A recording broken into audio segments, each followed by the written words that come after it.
HVAC 360, episode number 47, Document Management and Discovery.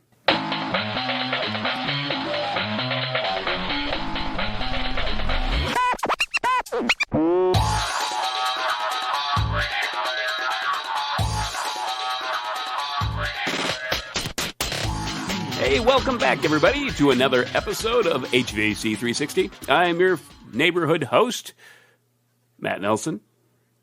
Glad to have you here.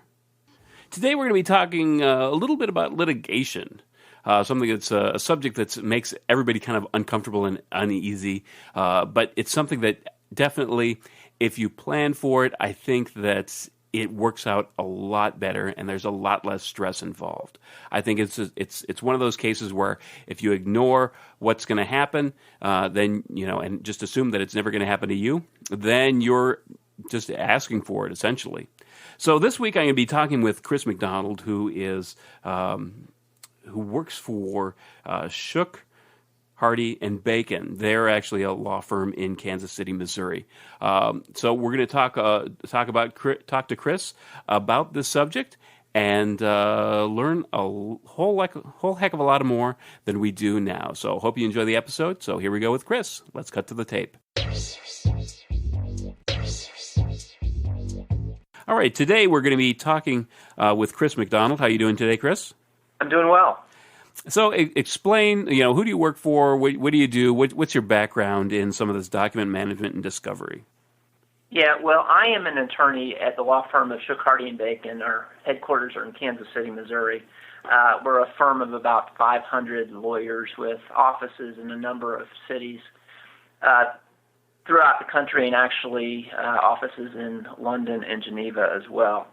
My background is I'm primarily a kind of a combination lawyer. I do a lot of environmental, toxic tort, litigation, but also kind of in the regulatory side of things and a lot of consulting and counseling. With respect to the topic we're talking about today, I am an ASHRAE member, an associate ASHRAE member, and been involved for a long time. And a part of my interest in ASHRAE and how I got involved was addressing indoor air quality issues, and that kind of morphed into mold issues. And there was a lot of concern and interest about mold and litigation surrounding mold and counseling surrounding mold. So that got me interested in ASHRAE because it was important to a number of ASHRAE members. With respect to ASHRAE, I have been involved for a number of years. I served on their ad hoc Homeland Security Committee at one point in time. I served on and actually chaired at one point their TC 1.7, which was their Legal Education and Business Management Committee, to try and provide good legal education and understanding to ASHRAE members. And then as part of that, I've been a ASHRAE Distinguished Lecturer for a number of years as well. So my interest on this topic is in the litigation context. We often get into discovery disputes and discovery in general in litigation, which leads to collection and looking for documents, both hard documents and electronic documents, and then how that's gathered, how that's used, and what the impact can be in a litigation context from the documents that are ultimately produced. Okay, excellent. And before we get started, obviously, as you're a lawyer, I think we should say that this does not constitute official legal advice. This is just more for the education of our listeners. Should you need a specific legal advice, please contact a lawyer in area for specific advice. That's exactly what I start most of my lectures with. All right, so talking about this education topic. Now, document management, how would you describe document management to building professionals? Well, I kind of describe it a couple of different ways because I think there's a couple of different aspects to it. I really think of it as kind of your plan and approach to preparing, retaining, and being able to retrieve documents and key documents. So I think a number of the things are important, and this is not just a legal issue, it's probably a business issue as well, too. In the age that we live in, where there's just so much more information than there used to be, and so much electronic information, being able to get a handle on where that information is, how it's stored, how you retrieve it, how, in a litigation context, you need to go about finding it, because that can be a fairly expensive proposition if there hasn't been some planning ahead of time. And then the other part of it that I think is important is the creation of documents. Maybe as important as anything. Thinking about what documents you need for a project, what documents should be created for a project, what should be in the file for a project, what demonstrates that you are doing things the right way. And then also just how you create the documents. We find more and more in litigation, and I don't think it's any different than it used to be. It's just there's a lot more opportunity to generate information. But there are a lot of documents that are created where the person who created the document wasn't really thinking about litigation implications later on. Sometimes they were thinking about, trying to say something funny to a coworker, but it's about a project and it gets in the file and it comes across the wrong way. A lot of this is unintentional, but a poorly created document that really isn't intended to say what it says in a litigation context, when it gets pulled out and blown up in front of a jury, can be very, very damaging to companies.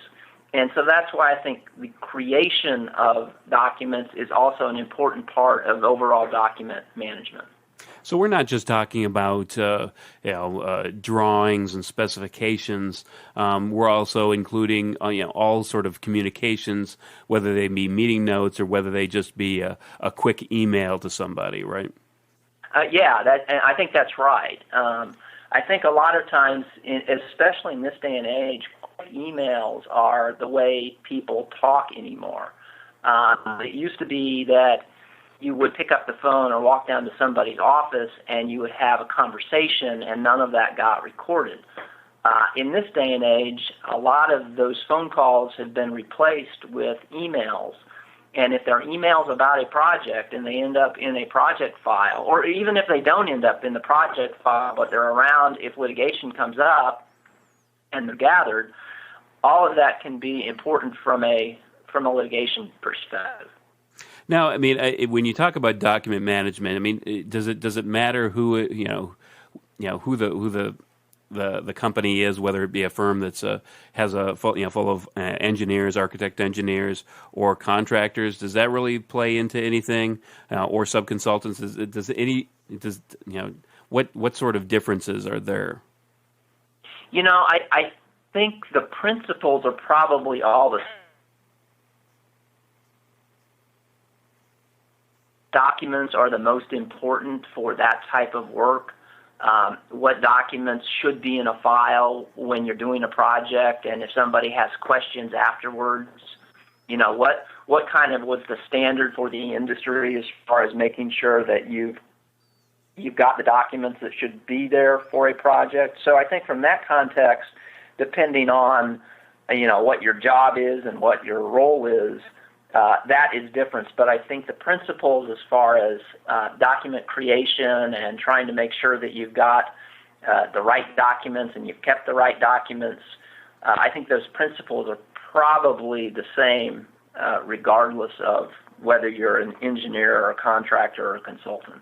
Okay, so I guess let's just jump to the document discovery phase. So I'm assuming that you've had an event occur. What exactly, from the legal perspective, what sort of what's the trigger here? I mean, what should somebody expect to be the process? Yeah, and what I'm going to kind of use there is kind of a litigation trigger. There are probably a number of other just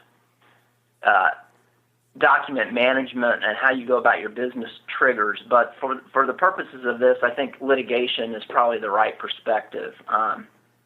So a litigation trigger could be either the filing of a lawsuit or it becomes very clear through writing or otherwise that a lawsuit is being threatened, and you are sufficiently on notice that that's going to happen, that from a document management preservation perspective, you ought to be thinking about taking steps, because under the law, and again it varies the jurisdiction to jurisdiction, but if a lawsuit's been filed, you typically have some obligations to preserve documents that are relevant or related to the issues that will come up in that lawsuit. So that is typically the triggering event, the filing of a lawsuit, or that it's imminent and you know it's imminent, so that you need to be preserving any documents that would be related to the issues that will come up in that lawsuit. Now, obviously, if it, I say this in jest, but I mean, obviously, it's a very serious thing. But I mean, if you know that there's going to be a lawsuit, your first reaction is not to grab the shredder and just start shredding things. Obviously, that's going to have some very negative implications in whatever case is going to happen. Yeah, under the law, and obviously, and I'm a lawyer, so I caveat a lot of these things. Depends on the circumstances, but there have been a lot of sanctions provided in a circumstance where somebody knows there's a lawsuit, the obligation to preserve has been triggered, and they do things to try to destroy documents. And oftentimes that can be much worse consequence than having a not that great document come out in the first place. So there can be significant implications for trying to do what you just talked about. Mm-hmm.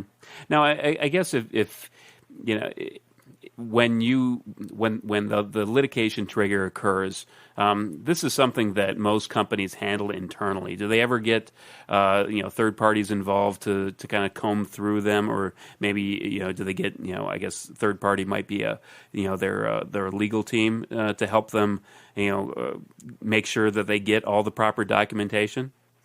Yeah, I mean that's kind of what I think probably would be the third party that jumps out at me the quickest, probably because I am a lawyer. Once the litigation is filed, you typically get outside counsel that will get involved in the lawsuit, and so that would be an outside party, third party, that would work with the company and oftentimes with the in-house lawyers to evaluate, understand what documentation is out there that would be relevant to the case, so that can be gathered, that can be searched, and then that can be produced in the litigation. In addition to the lawyers, and some of this depends a little bit on the size of the litigation, the scope of the issues involved, the size of the company, and those kinds of things. There can be other outside third parties that get involved. If it's big and there's a lot of documents and there's a lot of electronic information, there oftentimes can be outside vendors where once the information is gathered, it gets stored with one of these vendors so it can be searched and reviewed and then produced. Sometimes there can be experts with respect to computer systems and gathering information from computer systems, where if a company does not have that kind of internal expertise in their IT department, they may go outside, and oftentimes it's working with counsel to find some vendors that can help them conduct searches and come up with search strategies and ways to gather and access information that needs to be gathered for the litigation. Now, I guess the question that comes to my mind is what process? I mean, once you submit this to a litigation, do you ever see these files again? I mean, should they? Is it typical that you're going to make copies of whatever you give the attorney, or are you making duplicates, like one for the defense, one for the the other side, and one for your records? How is that handled? Yeah, I think especially what we've done, it's typical, if not universal, that copies will be made, and that the originals are typically not provided to the opposing parties, if you will, or other parties in the case. Originals sometimes will come to your law firm to gather and look through to begin with, but then those would be returned to you and either copies made and returned to you, or you'll know exactly where they are as your counsel will have them and be able to get them back to you. There are instances, and it's kind of a range of options with respect to production in these kinds of cases.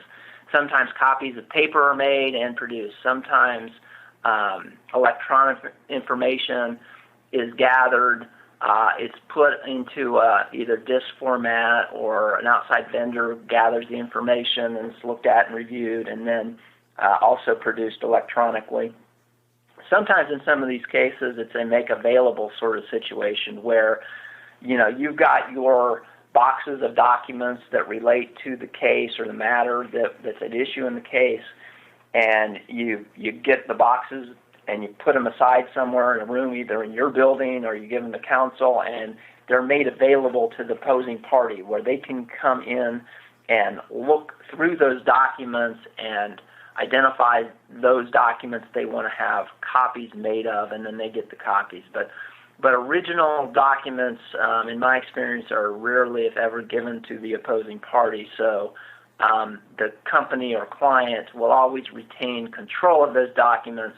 They may be housed at the law firm for a period of time, and if the client needs those documents to keep going, then just copies will be made of those documents, and they'll stay with the client.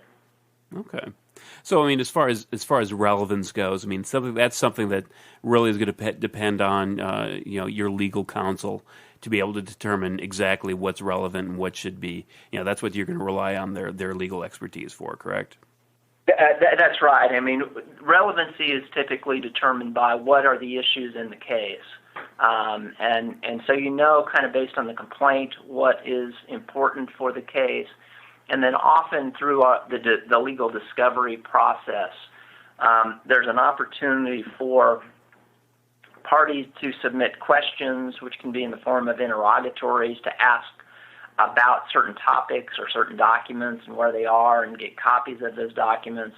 There's also the opportunity to submit what are called requests for production of documents, where you specifically request certain kinds of documents relating to certain topics, and those are the guide as far as what documents need to be gathered to respond to those kinds of discovery requests and to respond to the issues in the lawsuit.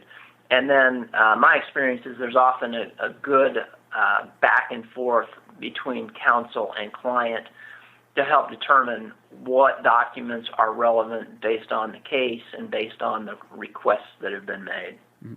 Now, as far as the difference between electronic versus hard copy, is there really any difference nowadays? I know that I think that when it was started, emails were kind of suspect, or how does the law describe or differentiate between the two? Is there any differentiation?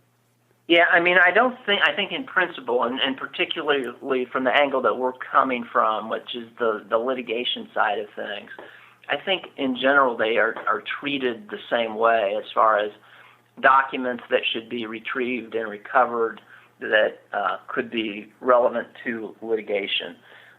With electronic information, though, it's a little bit more challenging as far as being able to gather and find the documents that are on point, that are related to the litigation.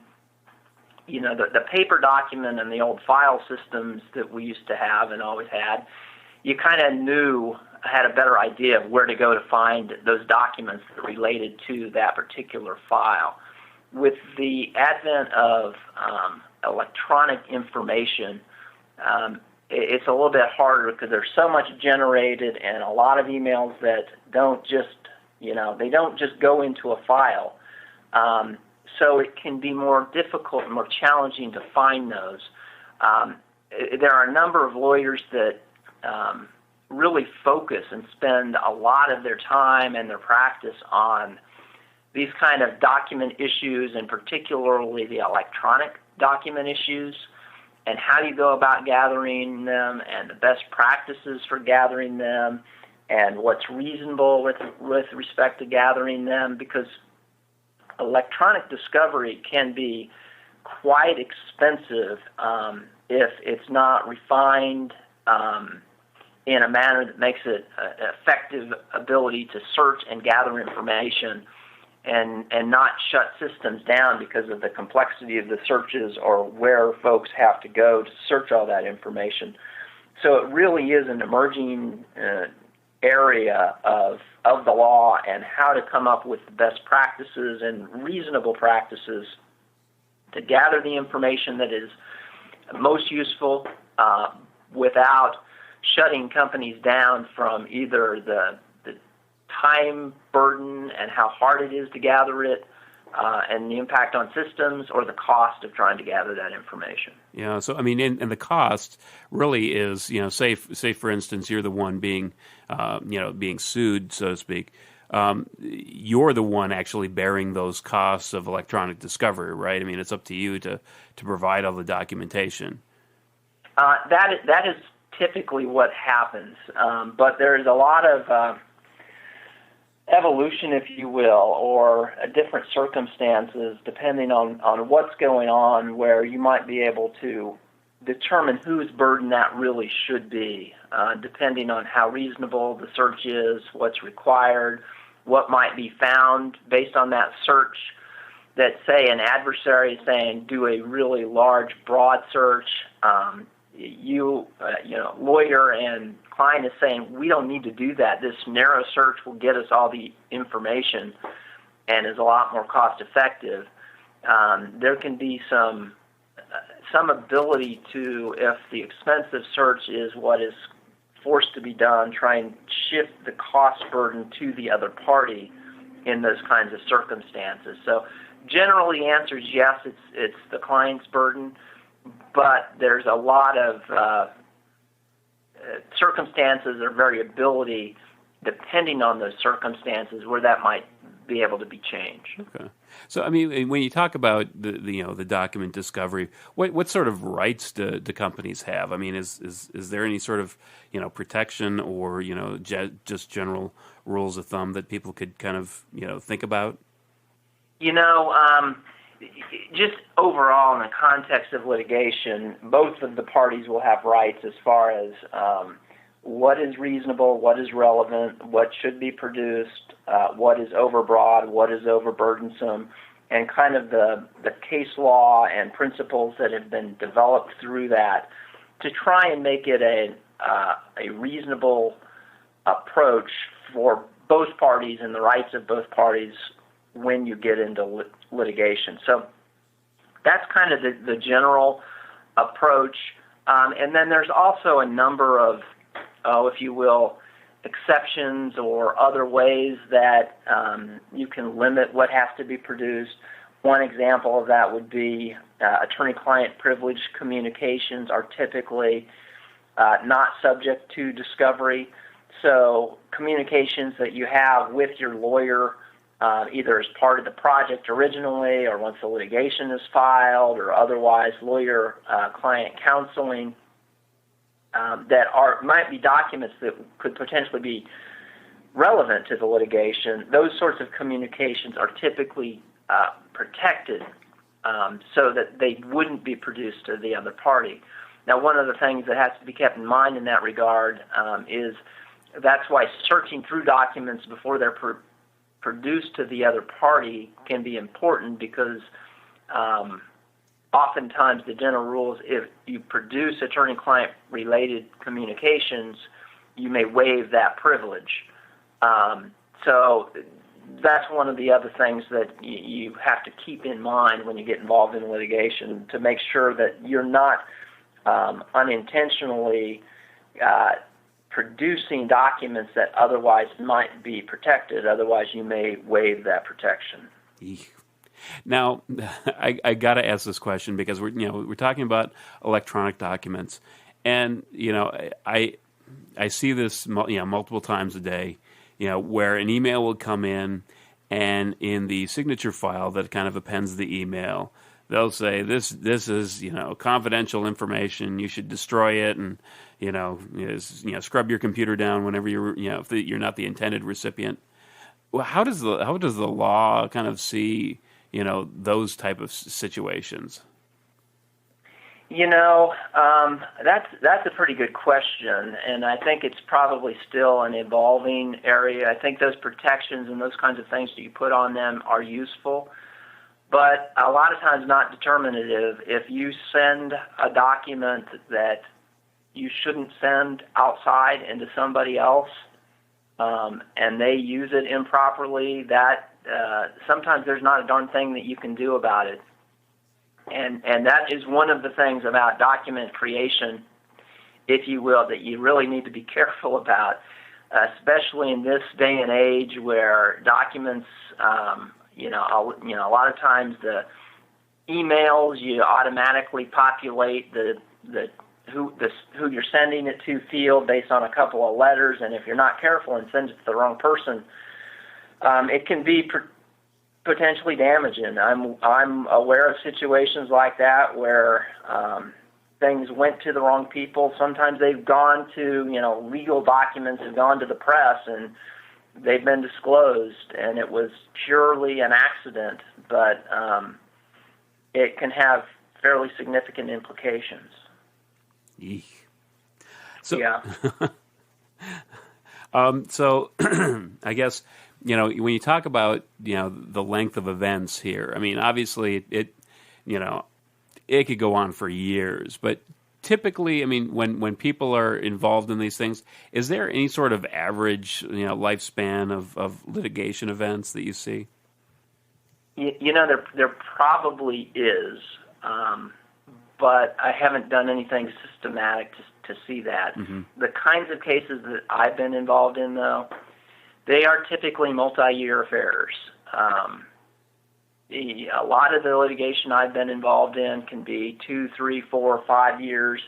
I've been involved in some big cases that went on 15 and 20 years.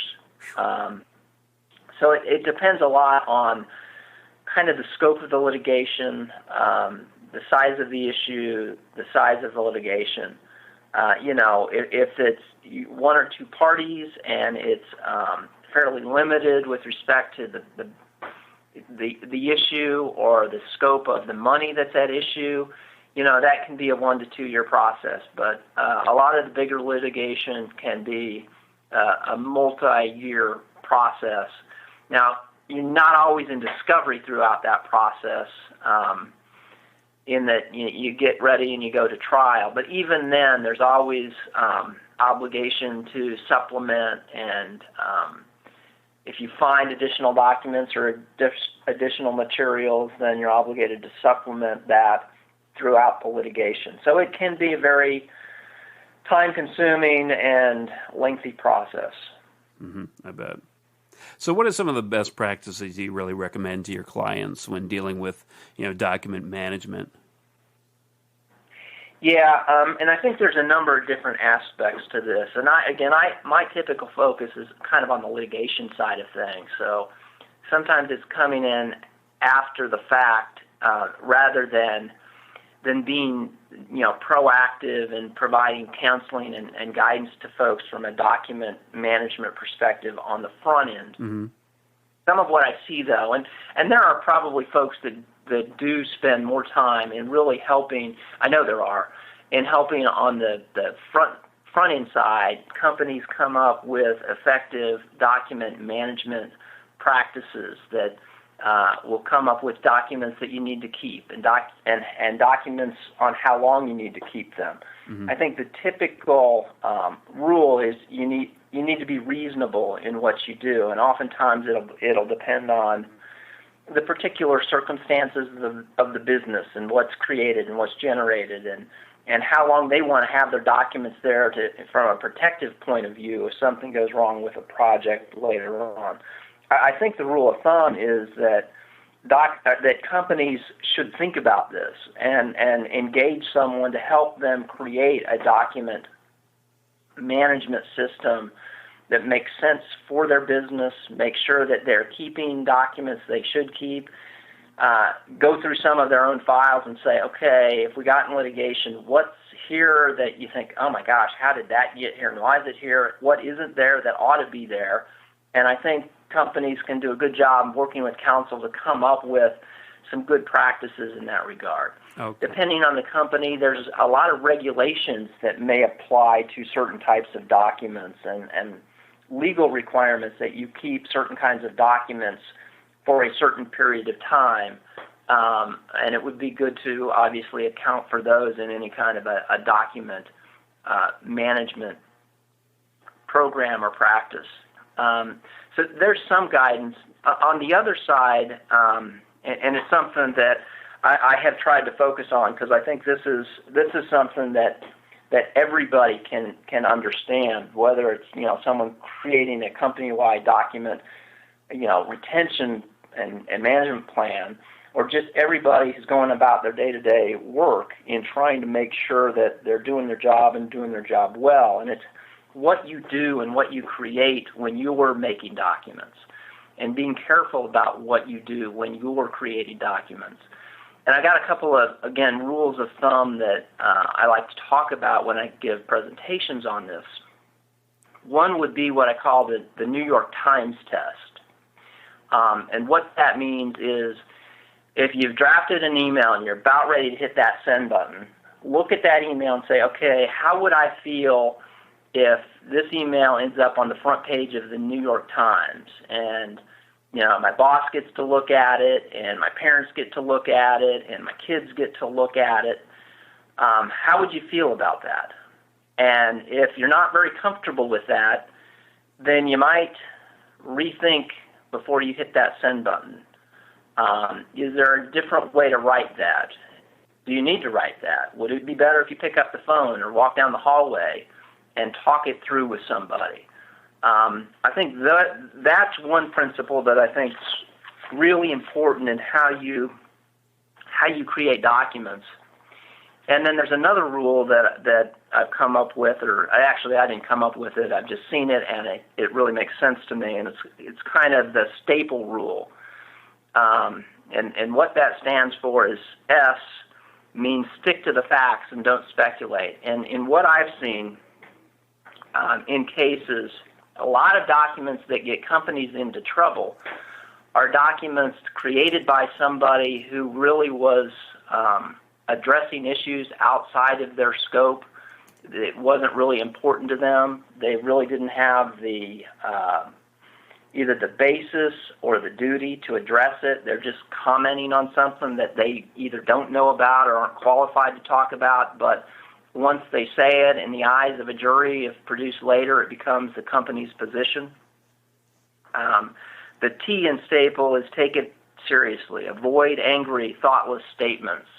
Those can be some of the most damaging things that come up in a litigation context where it's not really even about the project. It's about what becomes the adversary and being confrontational and trying to be funny and being careless with coworkers or otherwise, but it's deemed as being not respectful to the adversary later on and can be very damaging in a litigation context. The A in staple, avoid inflammatory language, similar to the one we just talked about. The P in staple, privileged and proprietary information. You need to be careful about it. You need to handle it with care. You need to think about it before you hit the send button. Make sure it's going to the right people.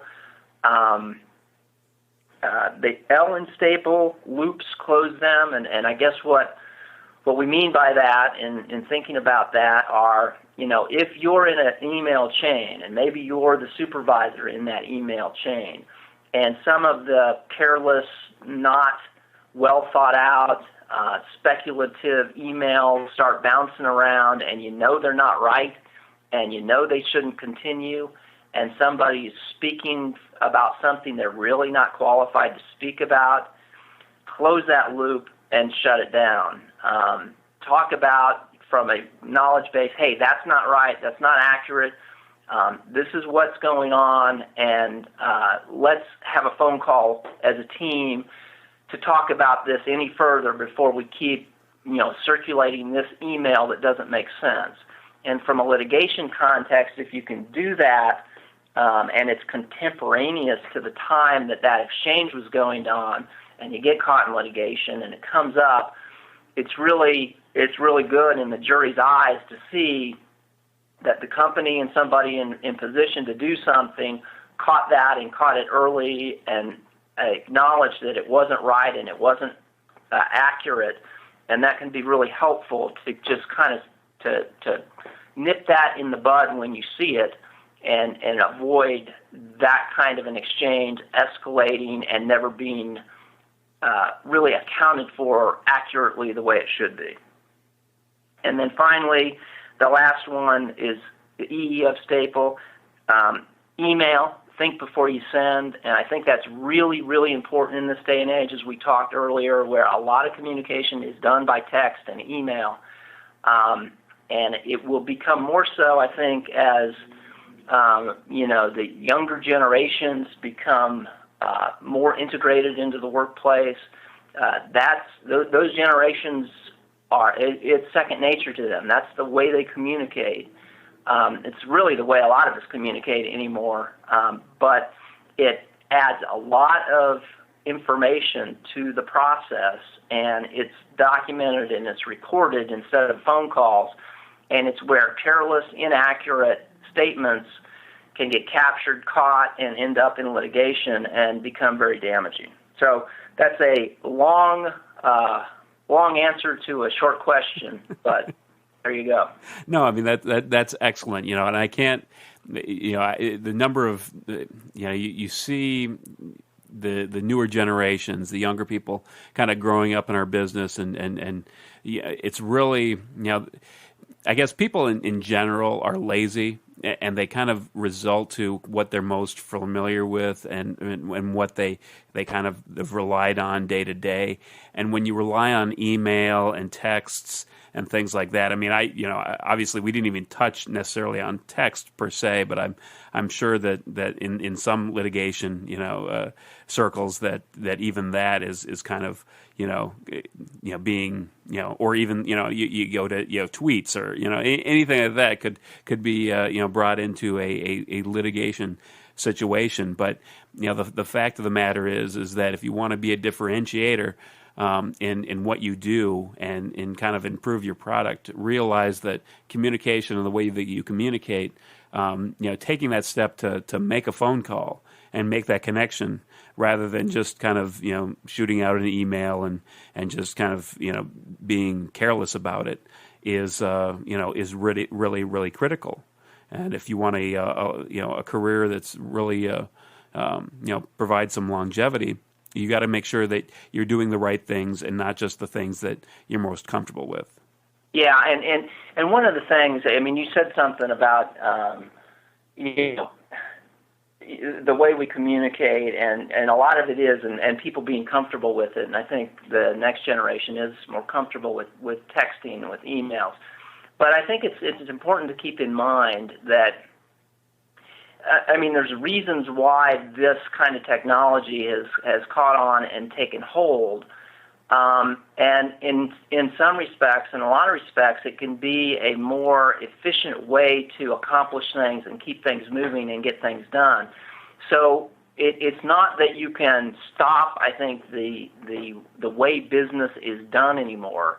And that's not a part of what I'm trying to say. What I'm trying to say, though, is in that context, people need to just think about it and be careful about what they put into those messages and think about what they're writing and think about what they're saying.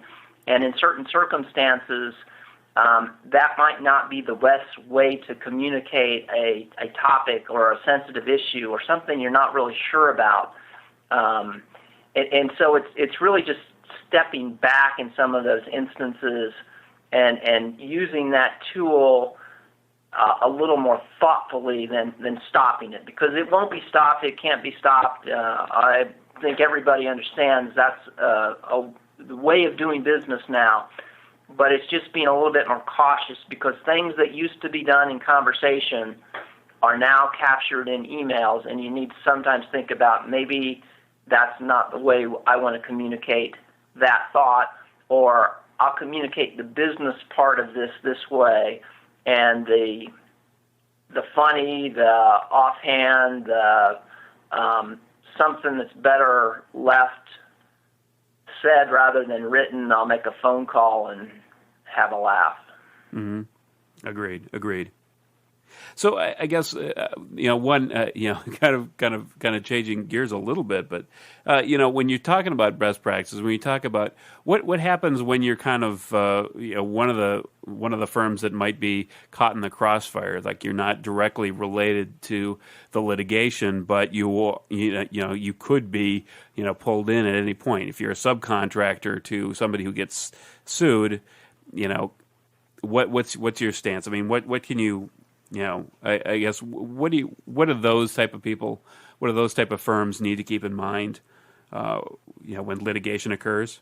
Yeah, I mean, I think actually the principles are probably the same because one, you never know when you might be the target instead of just on the edge of litigation, and two, as litigation unfolds, you don't know when the target might shift and something that you did might become the target, and three, in a litigation context, if somebody's not a party to the litigation, but they have relevant information to the litigation,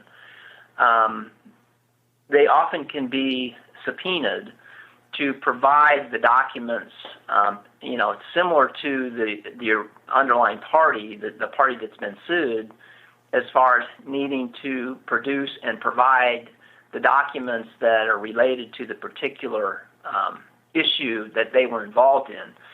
So in the same context, the issues about searching and identifying and finding the documents may very well apply to them. So some of the things that you might do from a document management side to try and make sure that all the documents that are part of a project end up in a file so that when the litigation happens, you just have to go to the file instead of searching a whole bunch of servers for things. The more you can do of those kinds of things, that also helps you if you get caught up in it as a third party rather than the direct party. So I think, again, the principles are kind of the same, and you may well get caught up in the litigation even if you're not a party and having to produce documents and possibly produce witnesses to be deposed to talk about the documents and talk about what you did on the project. Mm. So basically, I guess the rule of thumb is just to, make sure you're well organized. If you have emails, aggregate the emails of the team in relevance to, certain projects that you have. Or if there's paperwork, make sure all the paperwork's in one place. Or if there's electronic files, make sure that all the electronic files are in one place and not on somebody's hard drive or something like that. Yeah, I mean, I think what you can do to try and organize those kinds of things so you can keep track of them. It may be good practice both for business reasons, and it may be useful in a litigation context as far as limiting the places that you have to go search to try and find the relevant documents. So I think you can probably be ahead in a number of categories if you've done the best that you can in looking at some of these issues and trying to come up with an approach to better organize materials. All right. Well, I think that's a lot of great, useful information, Chris, and I really appreciate you talking with us about it. Any last words that you have? I'll give you a couple of things that may be helpful or helpful to some listeners. The real hardcore e-discovery information, there's an organization called the Sedona Conference, and we have several lawyers in this firm who are part of that conference that are really focused on e-discovery issues and how to gather that information in litigation and what's reasonable and makes sense. And I think there's probably information available from that conference, papers, approaches, principles. So that's one source of information. For more of an ASHRAE practical perspective, and I don't know if they still have it available, but several years ago, actually it's probably about 10 years ago, at one of the national meetings, a number of us put on a presentation. It was called The Good, the Bad, and the Ugly, where we kind of went through a mock mold proliferation issue relating to HVAC equipment and kind of ran through a litigation scenario and how discovery might unfold and how a basic deposition might unfold, and then how that might come back to be used in trial. And it was like a 2-hour tape, and we had created a hypothetical situation working with engineers, so we tried to make it pretty realistic. And we came up with some what seem outlandish documents, but from some of the documents I've seen in real-world context, they maybe aren't that outlandish. And that all got taped by ASHRAE. And I know they had it for sale at some point in time for members to purchase. Again, it was called The Good, Bad, and the Ugly. I do not know if they still have it available, but I do know that I heard from a number of firms that one of the things they did with new employees who just came on board is they had them watch that because it talked about the document creation issues and how you need to be careful and make sense. And they found that to be helpful. So for some who would like a little bit more information and kind of a hypothetical and how this plays out, that had been taped and it may still be available from ASHRAE. It's kind of one of their publications, so that may be available to assist folks. Okay. If it is, I will find it and I will post it on the show notes for anybody to take a look at that. In addition to that, all the Sedoma conference, I'll make sure that gets noted in the show notes. And I guess I think anything else, any other avenues that people might want to take a look at? I think that's all I've got. Okay, great. Well, again, I appreciate you coming on the the podcast and talking about these kind of things. I think it's really critical for people to at least take a look at in their process and what they do from a day-to-day basis, and just to kind of understand, because I guess regardless of what you do, whether or not you're a testing and balancing technician, or you're a engineer, or a consultant, doing indoor air quality, all these things are relevant to you. As far as the document management and the potential for those type of things to occur. Right. All right. Well, okay. I appreciate it, Chris, and thanks again. Thanks, Matt. All right, and we're back. Thanks again to Chris McDonald for his information about document management and discovery. A little times it is a little bit ambiguous talking about documents in that ambiguous sense. But I think really some of the takeaways from this conversation. Really quality stuff as far as what to do, when to do it, and just to kind of give you a feel for what happens. Not only that, but the staple example, that was probably well worth listening to the entire episode for, because if you really take that to heart and understand exactly how you communicate and what you should be focusing on, never just I always if I'm going to write an email and it's going to be going to a client or somebody that's not just a close friend, that doesn't really matter. But if it's a business email, I'm going to write it and I'm going to read it again. And invariably, I'm not only is it going to catch typos and things like that, or you might change the wording of how you say things, but if you say something that maybe you're not 100% sure of, or that you'd rather not say, you can always strike that out from the information and never send it. So that's always a good tip to be able to read over what you're doing, and before you send it out there for everybody to see.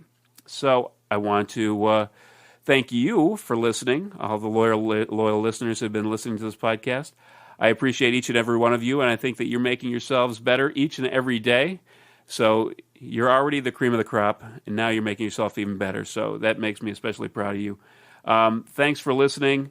Again, if you want to give me any show suggestions, if this kind of triggered something in your mind, feel free to give me an email, shout out at matt@buildingx.co, or just drop me a line on the website, matt@buildingx.co.